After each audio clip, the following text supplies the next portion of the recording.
Assalamualaikum warahmatullahi wabarakatuh. Perkenalkan, nama saya Ayudhya Izzatul Hurrah, kelas 12 AKL 2, absen 16. B. Persatuan dan Kesatuan Bangsa Indonesia dari masa ke masa.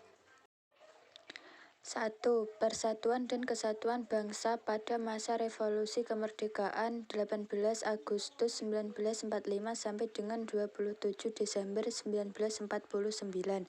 Pada periode ini, bentuk NRI adalah kesatuan, dengan bentuk pemerintahan adalah republik, yang mana presiden berkedudukan sebagai kepala pemerintahan sekaligus sebagai kepala negara. Sistem pemerintahan yang dipakai adalah sistem pemerintahan presidensial. Dalam periode ini yang dipakai sebagai pegangan adalah UUD 1945. Walaupun UUD 1945 telah berlaku, namun yang baru dapat dibentuk hanya presiden, wakil presiden, serta para menteri dan gubernur yang merupakan perpanjangan tangan pemerintah pusat. Adapun departemen yang dibentuk untuk pertama kalinya di Indonesia terdiri atas 12 departemen. Provinsi yang baru dibentuk terdiri atas 8 wilayah yang terdiri atas Jawa Barat, Jawa Tengah, Jawa Timur, Sumatera, Borneo, Sulawesi, Maluku, dan Sunda Kecil. Pasal 4 Aturan Peralihan UUD 1945 dijadikan dalih oleh Belanda untuk menuduh Indonesia sebagai negara diktator karena kekuasaan negara terpusat kepada presiden. Untuk melawan propaganda Belanda pada dunia internasional, maka pemerintah RI mengeluarkan 3 buah maklumat. 1. Maklumat Wakil Presiden nomor 9 tanggal 16 Oktober 1945 yang menghentikan kekuasaan luar biasa dari Presiden sebelum masa waktunya berakhir atau seharusnya berlaku selama 6 bulan.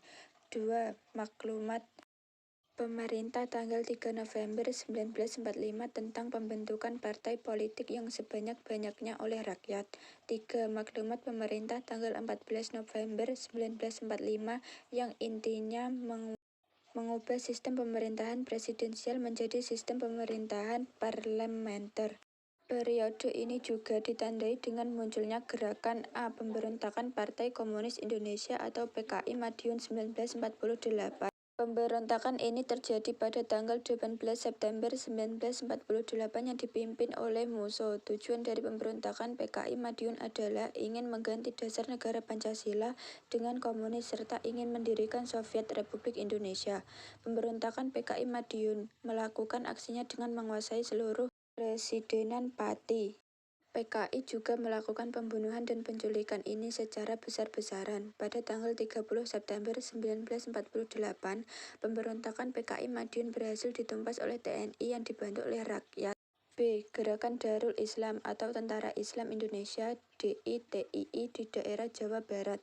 Pemberontakan DI atau TII di Jawa Barat dipimpin oleh Sukar Maji Marijan atau SM Kartasuwiryo yang memiliki cita-cita untuk mendirikan negara Islam Indonesia. Cita-citanya membentuk negara Islam Indonesia NII diwujudkan melalui proklamasi yang dikumandangkan pada tanggal 7 Agustus 1949 di Desa Cisayong, Jawa Barat. Untuk mengatasi pemberontakan yang dilakukan oleh Kartosuwiryo, pasukan TNI dan rakyat menggunakan operasi pagar betis di Gunung Geber. Akhirnya pada tanggal 4 Juni 1962, Kartosuwiryo berhasil ditangkap dan dijatuhi hukuman mati.